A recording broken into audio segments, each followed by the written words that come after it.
Hey, everybody. Welcome to Daniel Davis Deep Dive, our weekly intelligence brief, where we show you the best of what we learned this past week on Daniel Davis Deep Dive, things you don't get on other channels. And in case you may have missed any of the episodes, we're going to give you kind of a highlight reel of what we learned this week, turn into one of our more popular weekly shows that we have.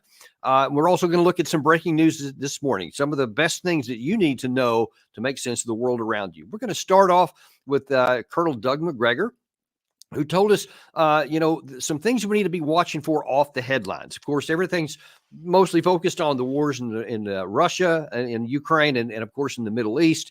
And we talk about those things a lot because they're things that we need to be talking about to show you the truth underneath what you see, the stilted stuff you see in the mainstream media. But Doug wanted to bring us back in line that we also need to be paying attention to things domestically, especially as it relates to our national security capacity. We also need to go back and look at all of the armed forces because they need to integrate their capabilities much more effectively than they do today. This means a complete reorganization or overhaul of the Department of Defense. This, of course, is the thing that nobody wants in Washington because the existing equipment lines, the existing structures, the 43 four-stars and their headquarters and interests, these things support endless defense spending on a scale that is unnecessary and ultimately detracts from our prosperity. You know, Eisenhower said the American people deserve national security and they also deserve prosperity. He says it's our job to give them both. And boy, there were lots of people in the Air Force, the Navy, the Army, and the Marines that hated Dwight Eisenhower because he absolutely refused to indulge the bloating of these services and their headquarters. He knew how the system worked. He said, forget it, I'm not going to do it. We haven't had anybody with that kind of understanding and strength in the White House in the last 60, 70 years, and we desperately need someone like that now. We have to put an end to this nonsense, an end to the fantasies. You know, we're not going to sit on Taiwan and prevent the Chinese from seizing it. First of all, China may not be interested in seizing it, and the Taiwanese don't necessarily want to fight the Chinese, and we may see a very peaceful unification in the near future. People don't understand what's really happening on the ground. But think of the stupidity of isolating your forces there. We went through this at Manila in 1942. You know, the whole plan for war in the Pacific involved the use of the entire United States Navy to cross the Pacific with 2 divisions of U.S. troops and relieve our troops in the Philippines. Everybody, including MacArthur and Nimitz and everyone who took over, knew that was an impossibility. And what happened to us? We put up a tremendous fight, not something like what happened in Singapore with Percival and the Brits. That was a disgrace. He just turned all those poor men over to the Japanese, and the rest of it is history. But with us, we fought tenaciously. We still ended up with 12,000 men and women who were nurses marched to, Bataan Death Camp, to these camps where they were treated like animals. Should never have happened. We can't do these things. We cannot put large numbers of forces on islands and penny packets. This is the problem in the Middle East right now. A few thousand here, a few thousand there. And everybody says, well, it's worked so far and we can go and punish those guys with air power. The real capabilities haven't been employed. People really don't want to go to war with us. But if we provoke and we push and we insist, we'll get what we don't want. And then we will end our role in this world as a great power. We will recede back into the Western Hemisphere, and we will do it in a state of weakness. Weakness always invites attack, and we will have trouble defending ourselves. That happened to the Spanish. It's happened to the British. We're following the same stupid path to disaster. You know, one of the things this theme kind of runs through that episode there, that segment, is also going to be running through really all the clips we're going to be showing you today. And that is, what is the plan? What is our strategy and various things? And it's unfortunately a thing that keeps popping up over and over, which kind of implies that aside from some general overarching kind of, we want to, have a lot of money in the defense budget, there doesn't seem to be a lot of coherent thought put behind these. And this is having some real significant, at least building up the possibility of a potential consequences for the United States in particular. And certainly to many of our allies and friends as well, because if the United States, because of our position of global leadership, if we ever go down, there's going to be a lot of people come down with us. Or alternatively, some could also see these things developing and potentially detach themselves from us even before something like that happens, which is also not a good thing, especially if it happens because of our incompetence or foolishness decisions. That's one of the issues here that Doug's talking about because of our national security issue. We're trying to basically recreate the World War II Army. So we made this big change in the mid 2000s amidst the Iraq War and the insurgency we fought there, and when especially things were really hot in the Afghan War. And so we totally retooled our army to be able to fight counterinsurgencies, as though somehow great power conflict was not even on the table then. It was never the truth. It was always, I thought, a big problem, which I raised many times in the articles that I wrote and analysis that I did, even while on active duty. And now that we've gotten through those fights for the most part, and now people are going, oh, dang, look, there's Russia and China. We better get back. So instead of doing something that makes sense and saying, how has war changed since that time, since the World War II, since even Desert Storm? I think you may know, as many of you do, that I fought in a big tank battle in Desert Storm with Doug Macgregor. He was basically the ground commander, and I was one of the second lieutenant underneath his command at the time. But the war that we fought then is really different. Even the 2003 war we fought in Iraq is very, very different than the wars now, as is on graphic display between Russia and Ukraine. So you would think that we would say, all right, let's take all the lessons that we've learned from our own experience, things we're projecting forward, and then based on what is actually happening on the ground, and let's come up with a new system. Instead, we seem to want to stick with the tried and true, the stuff that we've been doing before, where, like Doug said, where all the manufacturing is still going on, where all the people that make money from these things and have power, they don't want things to change. So we just kind of tinker around the edges. But what we're doing is, I fear, building up future vulnerability for ourselves because we're not changing to match the current environment. We're not developing the kinds of formations that you need to fight these kinds of wars. And, going back to corps and divisions, which is what the Army is saying right now, doesn't seem to me to be the right answer, because that's something from literally the 1940s instead of what's going on right now. And I think that we may end up paying a price for that one of these days. We'll see. We're going to keep raising these issues as we go forward. And who knows, maybe one of these days we get some people in office that are willing to do the right thing and are willing to do the logical thing and actually have a plan to where we're going. That remains to be seen. Now let's jump into back into the war between Russia and Ukraine, and America's role in it. We had former CIA intelligence officer Larry Johnson, who came on to tell us what is actually America's plan here, and why does it seem that Ukraine is taking some actions that don't seem to be really in our interest. Here's what he had to say. So what does victory look like for Ukraine? How do you define victory? You may have heard me say this earlier, Senator, but we've said from the very beginning that what we want to see is a Ukraine that's a democratic country that has that is independent and has the ability to protect its sovereign territory, to defend its sovereign territory, and to deter aggression. Does that mean Crimea is part of Ukraine? Crimea is a part of Ukraine. Well, okay, right. But in order for the war to be over, does Ukraine have to control Crimea? In terms of how things transition going forward, I would not want to predict what President Zelensky will decide. I think part of the problem, with all due respect, is that this administration has not articulated what an exit strategy is. To me, this is a blank check for a war that, without any clearly defined goals, will be endless. What really jumped out at me at the first part was what does a Ukraine win look like? He didn't even describe a win. He just said, well, we want them to be this aspirational stuff. And he had a hard time getting that out. Not surprising. I got several buddies that served under him when he was in Afghanistan. If you're going to measure intellectual firepower in terms of caliber, he's a 22 short, okay? 22 short. Yeah. Poof, not a lot of pop and zing behind that. Look, the real objective of the United States with this whole Ukraine operation was to create the Ukrainian army as a military proxy. And we worked aggressively at that over the last, the exercises started back in 2008, I believe. but joint military exercises with both EUCOM and with NATO. They were conducting 2 or 3 a year at least. And these were both field training exercises as well as the desktop exercises. Some of the training that was included by NATO was cyber warfare. Now, NATO always claims to be a defensive organization, but this cyber warfare is not defensive. Excuse me. That's an offensive operation. And the intent was to create Ukraine as a battering ram that would hit Russia.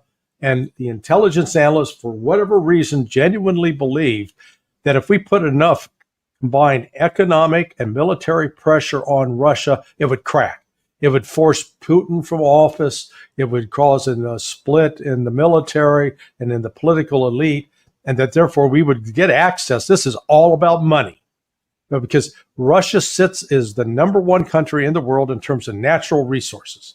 It doesn't need to import a single thing in order to run all of its industries. Unlike China, who's an industrial giant, but China has to rely upon the West to produce a commercial airliner, not Russia. Russia produced its first commercial airliner in 2023 entirely with its own parts, entirely domestically. And so when you look at the uranium, the gold, the oil, the gas, the aluminum, the nickel, Lumber, all that. and all the rare earth minerals, good God, it's a treasure mine. And the West has been wanting that. And, you see that theme also pop up enough that everything seems to be about cash, about power and money, not about doing the right thing, not about creating a sustainable global environment to where we can be safe and economically prosperous, that we just need the absence of war. That's what ought to be our policies. That's what we should be doing. But as Larry pointed out there, I mean, it's self-evident that that's not the case. That there are many who they want power. They want a zero-sum situation to where we win, you lose, and we win. And it's not either or. It's we win and you lose, and that's it. And we want all your stuff. And it's a fantasy. And he also pointed out there, I think one of the biggest gambles and risks that we took at the beginning of this, we rolled the dice by thinking we can bring Russia to its knees economically by these sanctions, and we'll provide enough ammunition and weapons that Ukraine will be able to, at least thwart their military and then force them into some kind of negotiated settlement. That was an aspiration. It wasn't completely without reason to hope that it might possibly happen, but we didn't have a plan B. We said, this is what we want. And so we didn't do much depth of analysis. We didn't have a contingency plan for what happens next. And when that utterly failed and in fact completely backfired, now then we're like, oh crap, now what? See, that's one of the things that just drives me crazy as a military man. I was absolutely trained from infancy on up in the military as a second lieutenant, even before I'd gotten, out of officer school. They teach you. You have to have contingency plans. You have to expect that the enemy will take actions that are going to thwart your plan, and that however good your plan is and however resourced and rehearsed, that you can expect that they're going to do the unexpected and that you're going to have to react. And so we would say, all right, if they do X instead of Y, then we can either do A or B. And if they do this D over here, then we have to do X or R, for example. Whatever they might do, we would see what are the most likely things they could do. And then we'd see what is the most dangerous course of action. What if they did the worst thing for us? What would that be? And how would we respond to that? That was a part of every operation. And I mean every operation. You always had to think that through so that it becomes just a reflexive action in you, that anytime you looked at a plan, you came up with that. So you don't just roll the dice and say, well, I hope plan A works because I ain't got a clue what happens after that. That's where we are right now as a nation. And it's scary because plan A didn't work. Plan A, Ukraine did their part initially. They fought heroically and they had much better success than anybody, to include me. I did not think they would be as effective as they were, especially that first year, the first 9 months, especially. They had a number of pretty significant victories, tactical and battles that I just didn't think they were capable of doing. Unfortunately, the overall arch, though, that I had identified from before the time of the war starts still maintains to this day, and that is that the national capacity for nations to support war is still decisively and overwhelmingly in Russia's favor.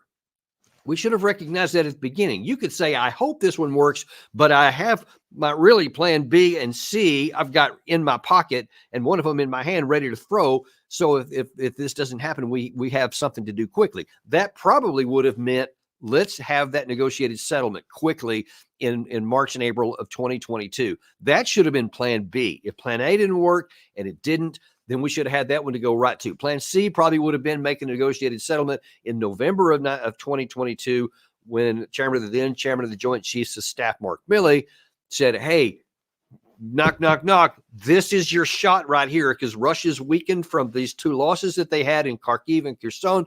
And Ukraine just had probably the best success they're ever going to have because he knew the same things that I was talking about, how the balance of power is still, even with the losses, Russia's still way above at the top. And he knew where they were going with their economic capacity and then industrial capacity.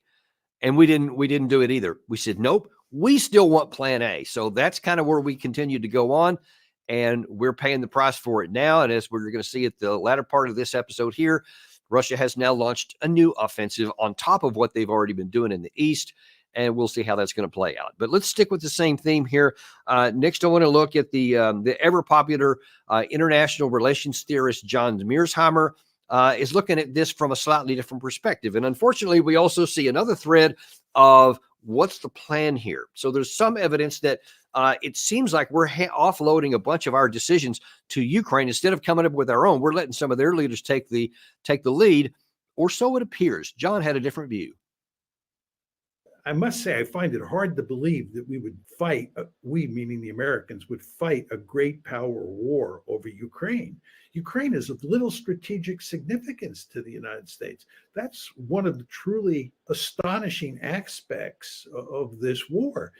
Who controls Ukraine just doesn't matter. And if Ukraine were neutral, even if it was in the Russian orbit, who cares? It just doesn't matter to the security of the United States. Okay, well, that raises up another puzzling issue here. All right, so I'm about to show you something that Zelensky said, that he wants to hold this peace summit without Russia, of course, and he wants all these people to come along, and he has any idea that somehow that's going to result in anything? Today I spoke with the leaders of Spain, Belgium, Latvia, Finland, and Cabo Verde. Step by step, we will establish a truly global community. Every continent will be represented at our summit in Switzerland. While Moscow is using the term multipolarity, just hypocritically, to cover its attempts to control the lives of other nations, we are creating a real tool for real multipolarity.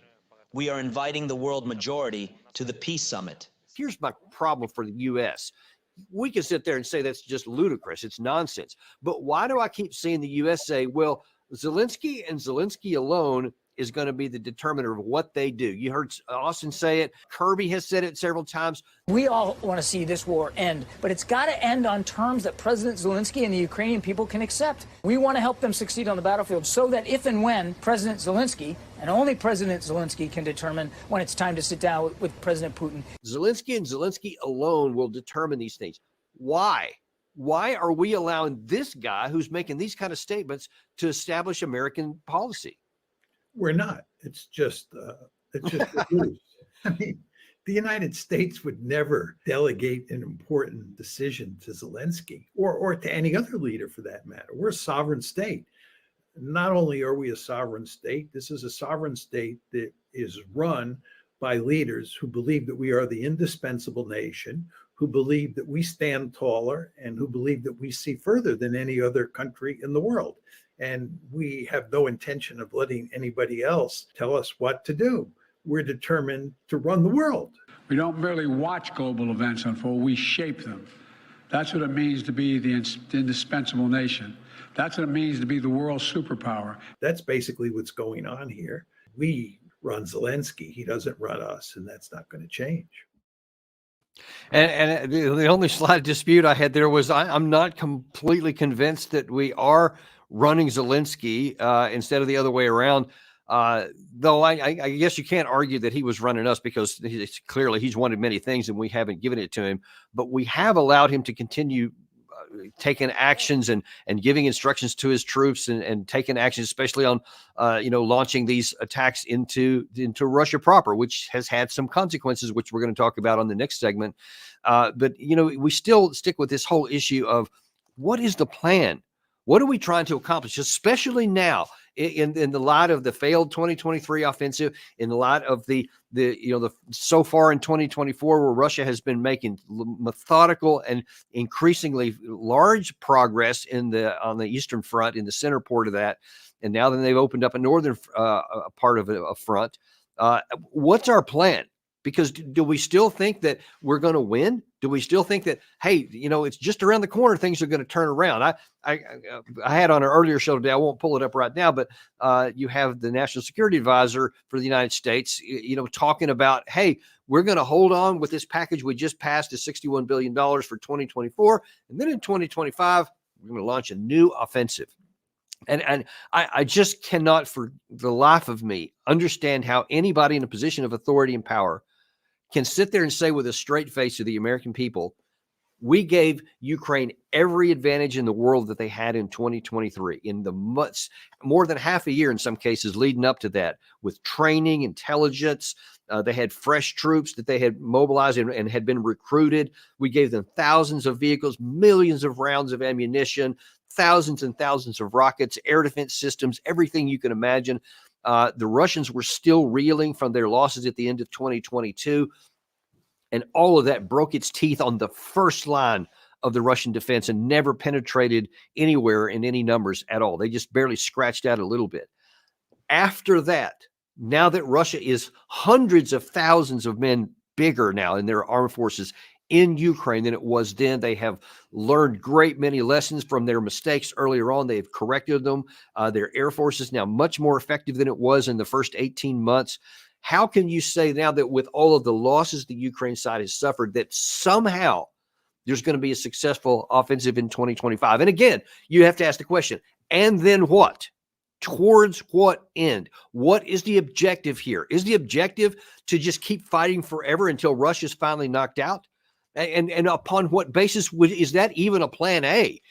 Is that even a possibility? There's no rational path that anyone can point to that says that's even theoretically possible, much less likely that you want to pin American future on. But that's where we are. That's exactly what's happening right now. We don't even know what we want to accomplish. We can't even put ends and means together to understand that there's not the capacity in all of the West to achieve that. And yet we stick with it. Whether things are going on behind the scenes, I assume they are. We don't know what they are, but no matter what may be going on behind the scenes, the things that keep going on in front of the scenes and in public and where our money's going and where our actions are not sustainable, and they're not successful. They're not going to be successful. There's no rational path.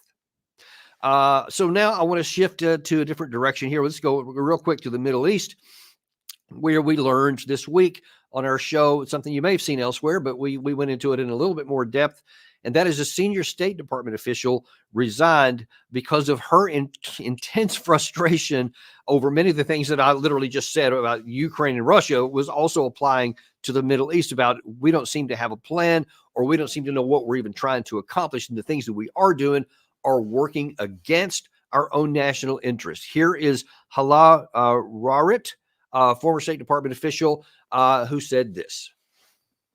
Our messaging posture never has changed. We're still using the talking points directed to the Arab world, even if it's inflaming the tensions, even if it's instigating people across the region, hate us more and be more frustrated with us because they hear the double standard when we condemn an attack on Israeli interests, but we don't condemn the death of Palestinians. So you see this, unfortunately, these themes just keep playing out. I mean, she said it herself there in so many words. What are we trying to accomplish here? She was basically saying behind the scenes, and I know I've seen this. I personally participated in some of this while I was on active duty, and I have talked to others in the State Department and elsewhere and intelligence officials who behind the scenes are some great Americans working in all these places who know all the things that I've been telling you. They're aware in their area of expertise, whether it's intelligence, State Department diplomacy, or in the military realm. There's lots of people that actually do understand all the things that we're talking about here. And yet somehow our leaders either can't or won't get it.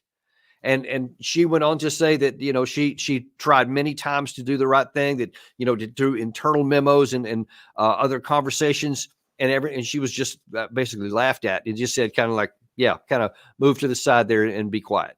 That's the problem that we have, is that the people who are running the show aren't listening to the people underneath that do have this good advice.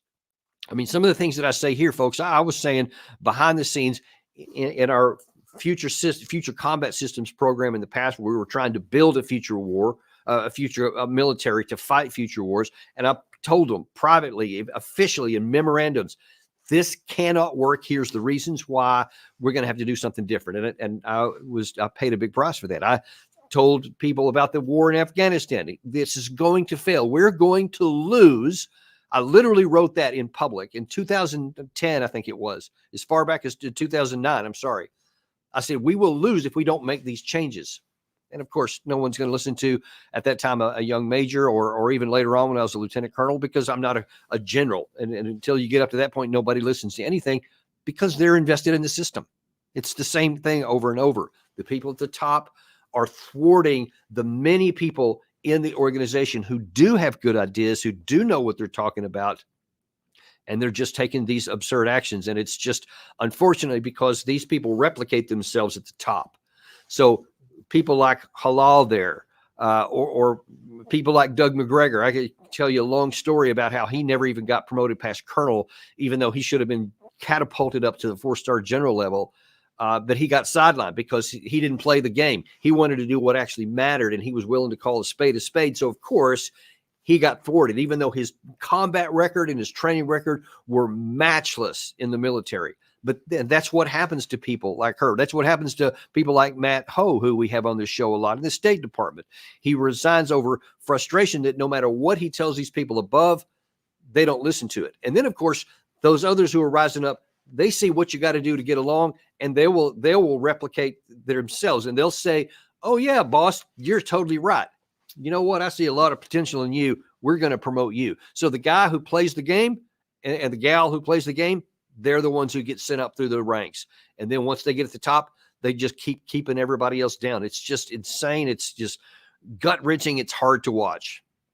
But that's where we are today. And those are some of the things that we've learned in Daniel Davis Deep Dive this week. And we got one more to share with you today. And that's something that was breaking literally this morning as we were getting ready for the show.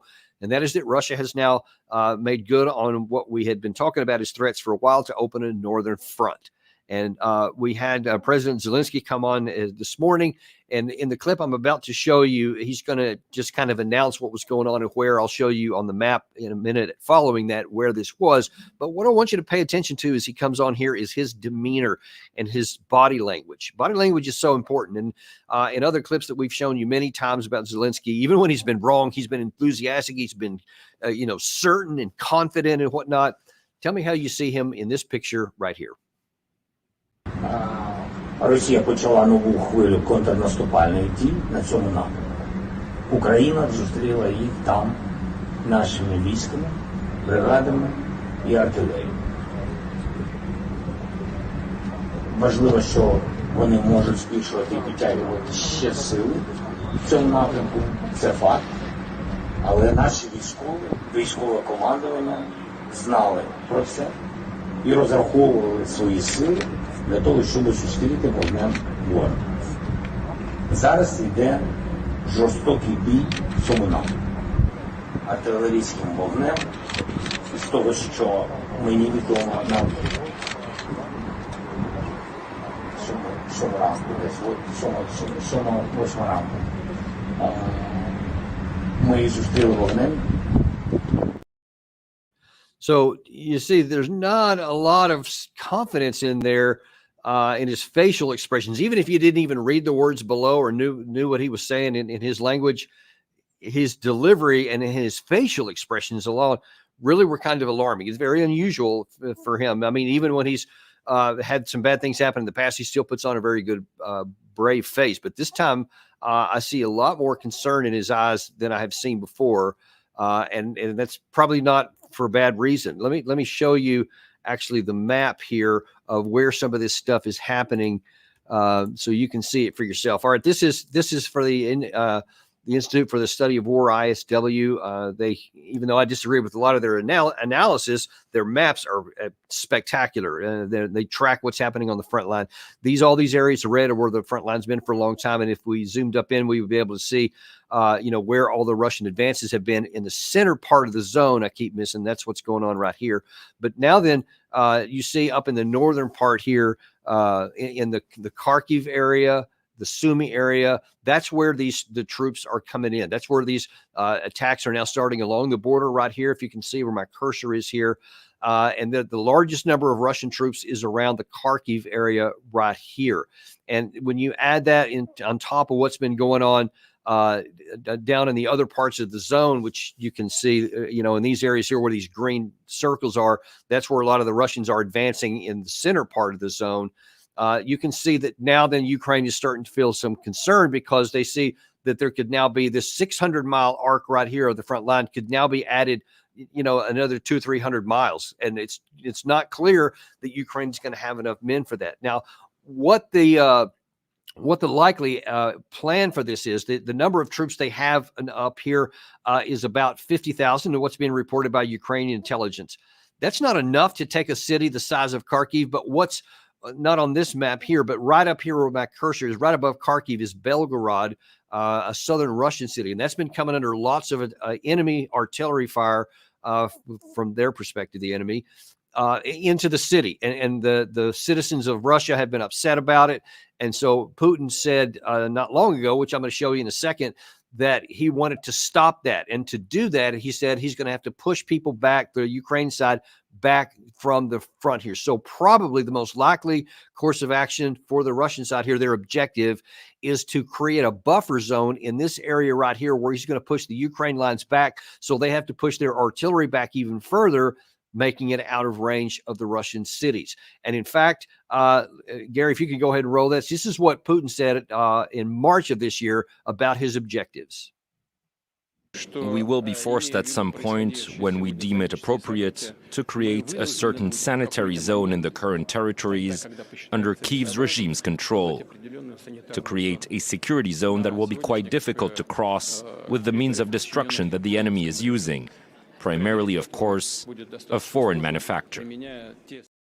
So you see, that's what his objective is to push it back. So he's, getting upset because we keep giving all these weapons. And he says, all right, now then we're going to attack into it. So Zelensky has been attacking into Belgorod, and they launched some other operations into the southern part of Russia. It had no real military value. It had a lot of good PR value because it showed, a lot of the people in Ukraine that, hey, we're suffering. Well, we're going to make them suffer too. And while, hey, they're at war and, you don't need to make it easy on the enemy. The problem is when you take actions like this, there are consequences and there are reactions. And that's what we're seeing here. So who knows if Ukraine hadn't been attacking into Belgorod, maybe Russia wouldn't have done anything at all. But now then, because of that, he's going to take action because he has the manpower. And now he's opening up a new front. This force here has been trained out of contact for many months. They've been training without having to worry about fire, meaning that they're all fresh troops that are coming in here, informed by all the troops and the experience that they've gained throughout the 2+ years of the war so far. That is then putting additional pressure on Zelensky in the north now, in addition to that whole 600 miles where they're already making progress. And by the way, there's still a grouping of reportedly up to 100,000 additional Russian troops that are still somewhere off the map out of contact, meaning that if Ukraine buckles anywhere, if the lines are penetrated in a large measure in the east or now in the north, that Russia has operational reserves to exploit that and to move further. Because Ukraine did not do what the Russians did in 2020, late 2022 and 2023, build elaborate defensive lines. Ukraine refused to do that. Now they're trying to do it in a hasty way, and so they aren't able to. And so the defensive positions are much, much weaker than anything the Ukrainians faced on the Russian side. So it's a lot less difficult for the Russians to punch through this. This is why we're seeing that. So the real risk here in the remainder of the spring and heading into the early summer is that the Ukraine lines could buckle somewhere, and Russia might have the ability to rush some troops in there. And of course, then we get into the next problem that we have for the West is, then what? We haven't had much of the, anything besides plan A so far, but we damn well better start planning on the what might happen here, because if Russia breaks through, there's going to be two real big pressures on NATO. One is going to be, do we finally do what Ambassador Chaz Freeman has suggested on our show? Just have the humility to admit that we were beaten, that it didn't work. And so let's do something that makes sense, something that we can achieve, and have a negotiated settlement on the best terms available. That would preserve the remainder of Ukraine. It would end the war. It would stop the killing, and it would preserve all of Western territory. So the risk to the West would go way, way, way down. That's what we should do. But that also comes with a cost, because we have to admit that we were wrong. We have to admit that we were beaten, and that's going to make Russia look better. Nobody in the West wants that. Okay, well, then what's the alternative? The other side is keep with the fiction. Keep pretending like everything's going to go on, or make all these emergency requests for more weapons and ammunition from other Western countries. But you'll see, it's not a matter of machines and money. It's a matter of manpower. Ukraine simply doesn't have it. So the second risk will be that some Western nations think maybe we should give them our manpower then, not just our tanks and Bradleys and artillery pieces and ammunition, but we should send French troops in there, German troops, Italian troops, Lithuanian troops, Polish troops. Maybe some might even want American troops. The risk will be great to going, holy cow, we cannot let them win, because otherwise all of NATO's power will be seen as being impotent and being defeated by Russia. And that terrifies people in the West. So instead of doing what makes sense, the plan B, they might go to plan C, which is double down and do something even more stupid that also hasn't been thought through, and escalate. And of course, as you may know, I think we talked earlier this week also, Russia has announced that they are in the process of conducting tactical nuclear weapon exercises right now as a warning against anybody who thinks they're going to enter the war on the side of Ukraine.